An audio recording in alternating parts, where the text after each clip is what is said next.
Hi students, welcome back to Jain for Aspirants. In this video, I would like to explain the difference between along, across and through. This is a very important topic.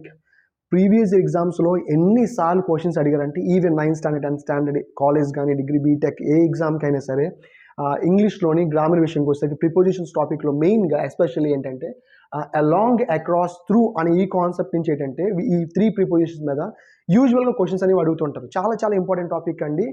చాలామంది teachers కూడా వీటిని అంత focus చేయరు, అంటే explain చేయరు. ఎందుకంటే వాళ్ళకి సరిగా అవగాహన లేకపోవడం వల్ల ఏమో కానీ పెద్దగా ఎక్స్ప్లెయిన్ చేయరు. వాళ్ళు ఎప్పుడు ఏంటంటే ఆన్, ఇన్, ఎట్ అని సింపుల్ టాపిక్స్ ఇంపార్టెంటే కాదన్ను, బట్ వాటితో అయిపోతే నాకు అక్కడే కోపం వస్తుంటుంది. ఓకేనా? సో టాపిక్ అనేవి స్టూడెంట్స్ అని వాళ్ళకి ప్రతి దాన్ని చాలా సింప్లిఫై చేసి బాగా ఎక్స్ప్లెయిన్ చేయాలి.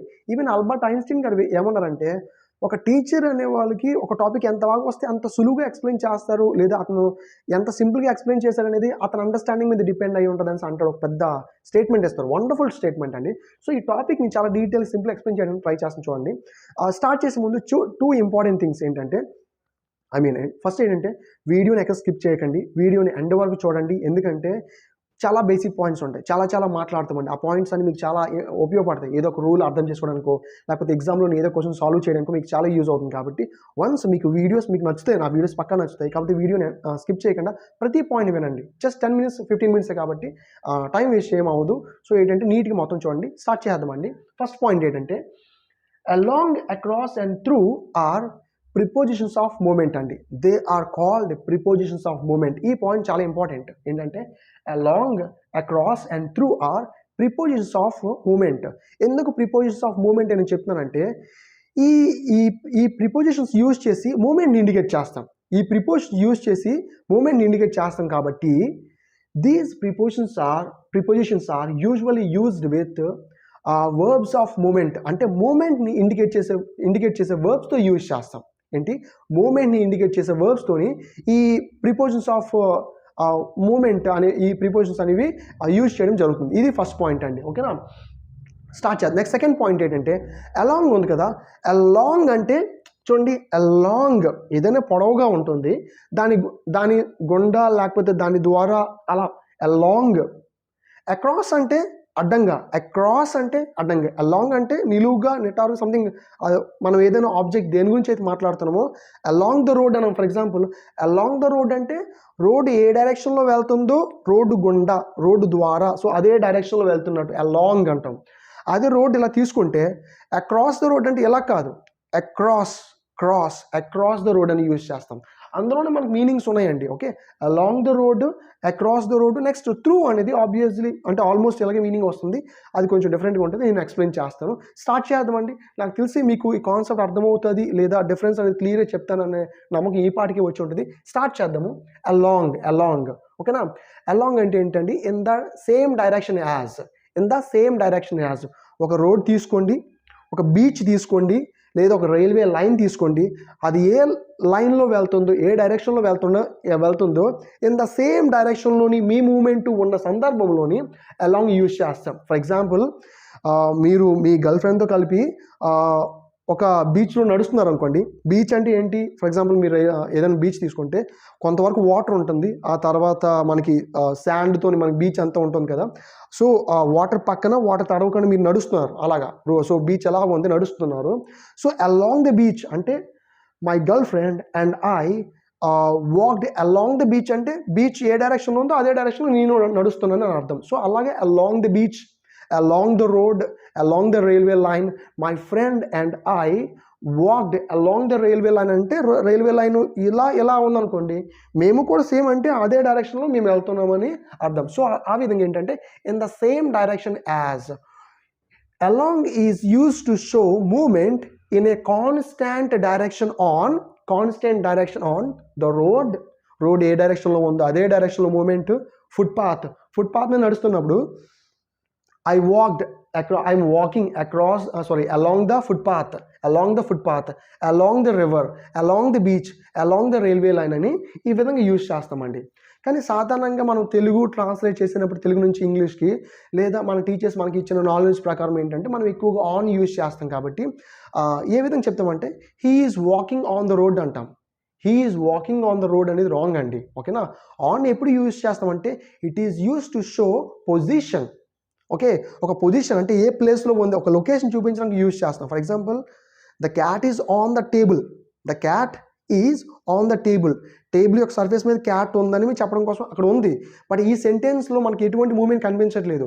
ఆన్ అనేది అసలు ప్రిపోజిషన్ ఆఫ్ మూమెంటే కాదు. ఆన్ అనేది, on is not the preposition of moment. So మనము మూమెంట్స్ ఇండికేట్ చేసే వర్బ్ వచ్చినప్పుడు ఆన్ ఎలా యూజ్ చేస్తాం అర్థమవుతుందా?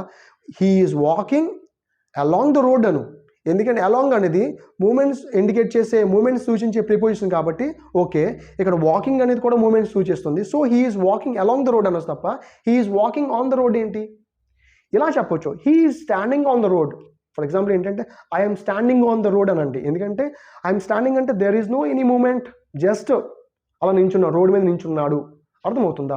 So on is not the preposition of moment కాబట్టి అలా యూజ్ చేయకండి. So I'm walking along the road. ఒకసారి మొత్తం ఎగ్జాంపుల్స్ చూద్దాం. చూడండి, we walked along the road అంటే రోడ్ ఏ డైరెక్షన్లో ఉందో అదే డైరెక్షన్లోని we walked along the road, not on the road. Okay, next they walked along the beach.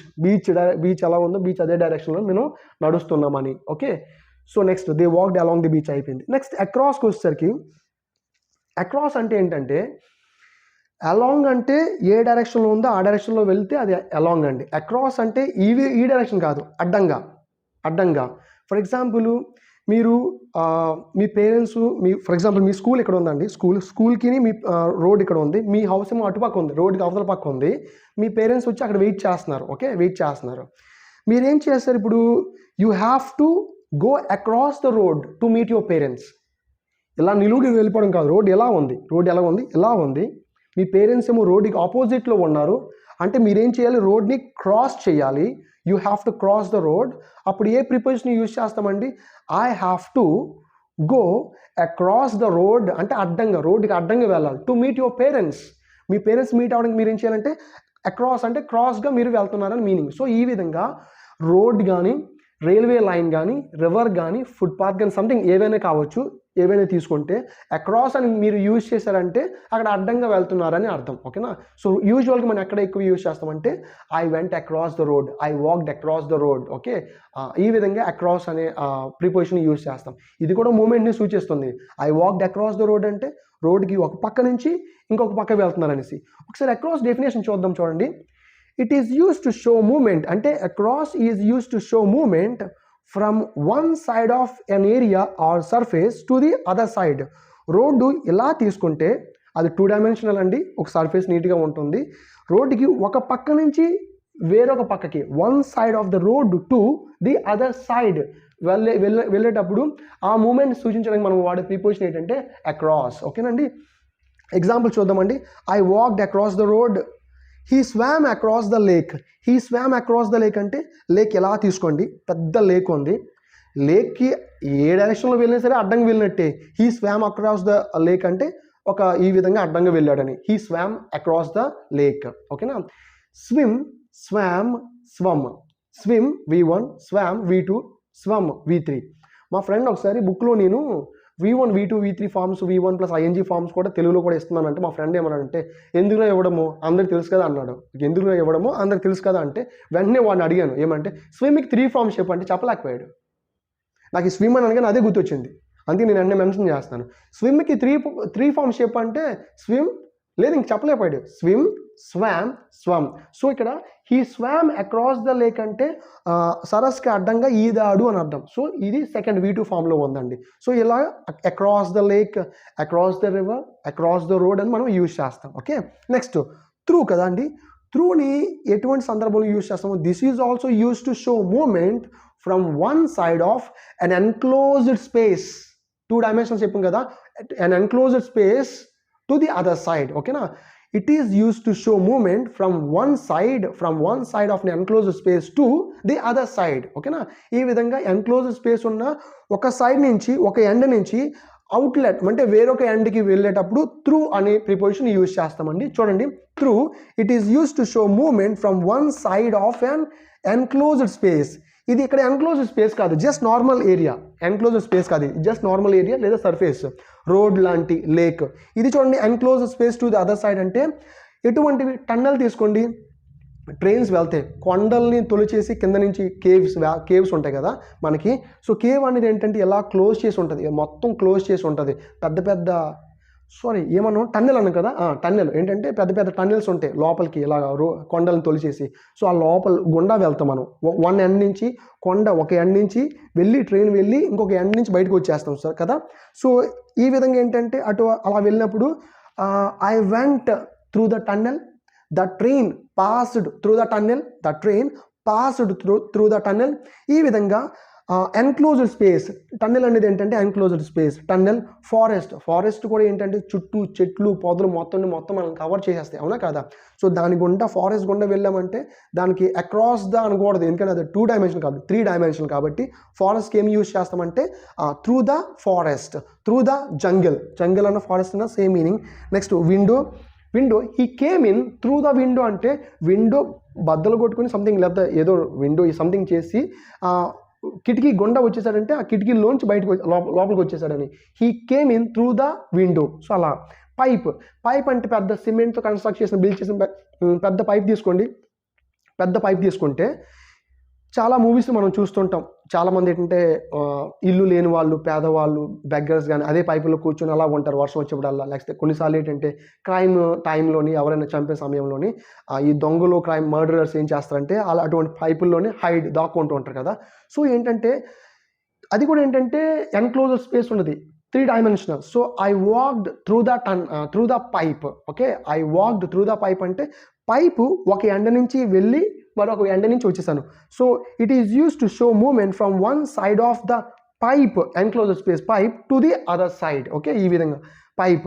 Caves కూడా అంతేనండి, 3 డైమెన్షనల్. నెక్స్ట్ లాంగ్ గ్రాస్, పార్కులో ఉన్న గ్రాస్ అంటే మన కాళ్ళ కింద ఉంటుంది.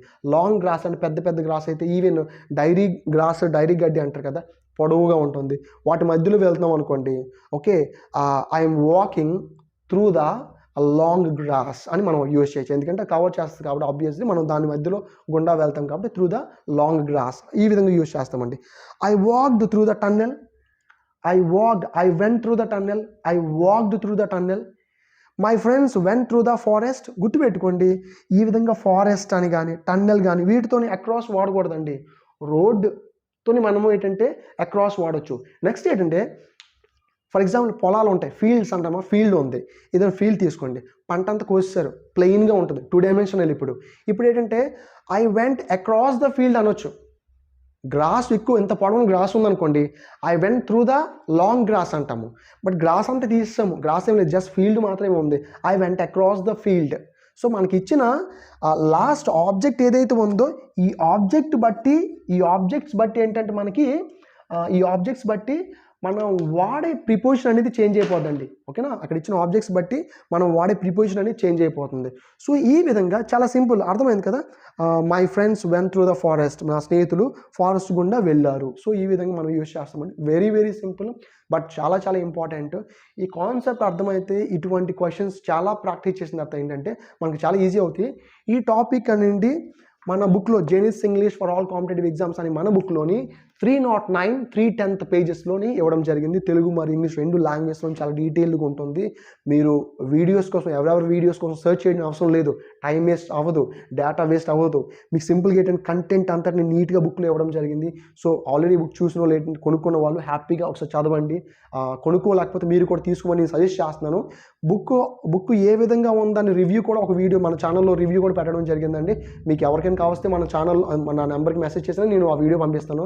9121378191 అనే నెంబర్కి మెసేజ్ చేయండి వాట్సాప్లోని, నేను ఆ వీడియో పంపిస్తాను. చూడండి, ఖచ్చితంగా మీకు నచ్చుతుంది, తీసుకుంటే ఏంటంటే మీకు ఎగ్జామ్స్లోని ఇంగ్లీష్లో మంచి మార్క్స్ స్కోర్ చేసి అర్థమెటిక్ రీజనింగ్ జీకేతో పాటు ఇంగ్లీష్లో కూడా మంచి స్కోర్ చేసి అనుకుంటారండి ఇంగ్లీష్లో మార్కులు రావు, ఇంగ్లీష్ డిఫికల్ట్, అంతా లేదు. సరిగ్గా ఎక్స్ప్లెయిన్ చేసి అర్థమై చెప్పే టీచర్ వన్స్ మీరు ఫేస్ చేశారనుకోండి, everything will become easy. Not only English, any other subject will become easy when the teacher teaches you in an easy way, in a detailed way. It will become easy for you, simple and okay na. So if you have any doubts, ask me in the comment section. Thank you very much, and don't forget to subscribe to our channel. Okay, if you watch this video for the first time, if you visit our channel for the first time, don't forget to subscribe to our channel and click on the like button. Thank you very much.